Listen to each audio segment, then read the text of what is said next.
আসসালামু আলাইকুম বন্ধুগণ।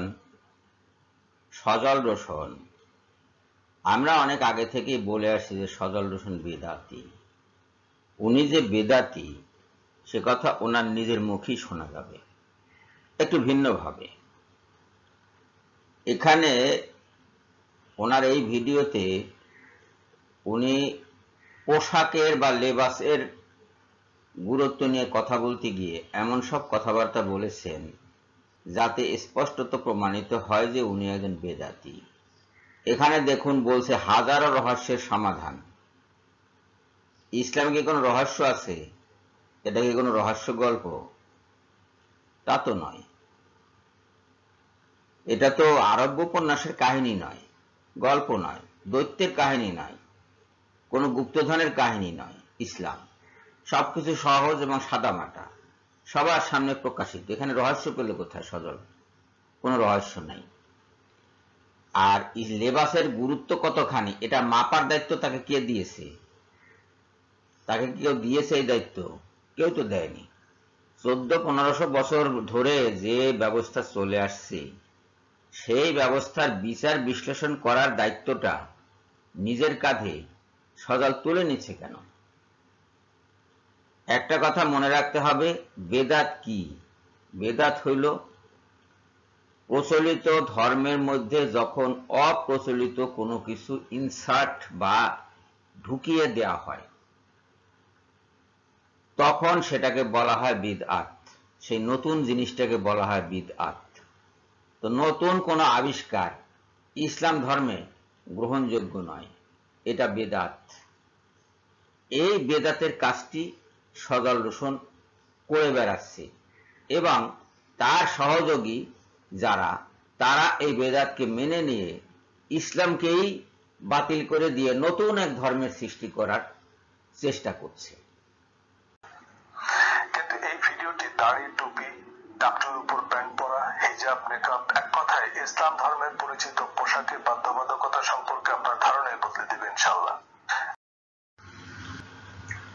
সুস্পষ্ট বেদাত প্রচলিত এবং পরিচিত ধারণাকে পাল্টে দিবে। তার মানেটা কি? মানেটা হলো নতুন কিছু উনি চালু করবেন, নতুন কথা বলবেন, নতুন আবিষ্কার করবেন। এটা তো বেদাত। উনি নিজের মুখেই বলছেন যে উনি নতুন কিছু দিচ্ছেন আপনাদেরকে। ইসলামে কি নতুন কিছু দেওয়া, নতুন কিছু নেওয়া, এটা কি জায়েজ আছে? জায়েজ তো নাই।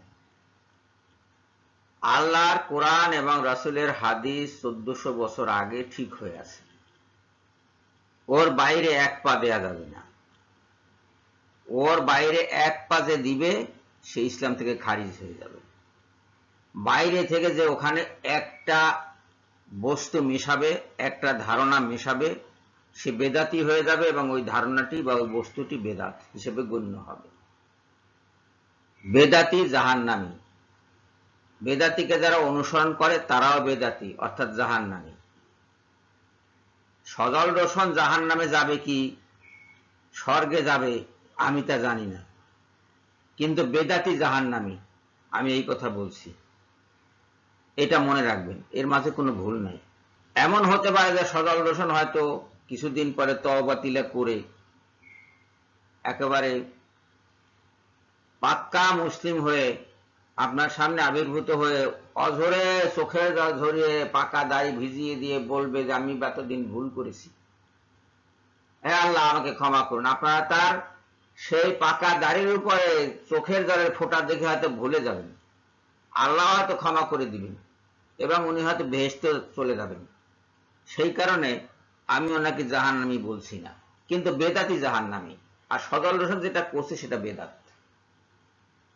বি শিওর এটা বেদাত। উনি নিজেই বলছেন যে ধারণা পাল্টে দেবে ইসলাম সম্পর্কে, ইসলামের পোশাক সম্পর্কে আপনার ধারণা পাল্টে দেবে। তার মানেটা কি? মানেটা উনি নতুন কিছু করছেন। নতুন কিছু করা মানেই বেদাত, এটা মানা যাবে না। আর আপনারা ওনার জ্ঞান দেখে, পাণ্ডিত্য দেখে, কথার তুবড়ি শুনে ভুলে যেতে পারেন। সেজন্য বলে রাখছি, যে আমলের বলে যদি দেখা যায় যে কেউ বাতাসে ভাসছে অথবা পানির উপরে হাঁটছে, অর্থাৎ ওই ক্ষমতাও যদি কেউ লাভ করে আমলের বলে, আর যদি দেখা যায় সে আল্লাহ কিংবা আল্লাহ রসুলের কোন একটি আদেশ অমান্য করছে, তাহলে বুঝতে হবে সে শয়তান। বি কেয়ারফুল ভাই সাহেব, বি কেয়ারফুল। প্রিয় বোন, এই বেদাত থেকে আপনারা সতর্ক থাকুন। সবাইকে ধন্যবাদ জানিয়ে এখনকার মতো বিদায় হচ্ছি। আল্লাহ হাফেজ।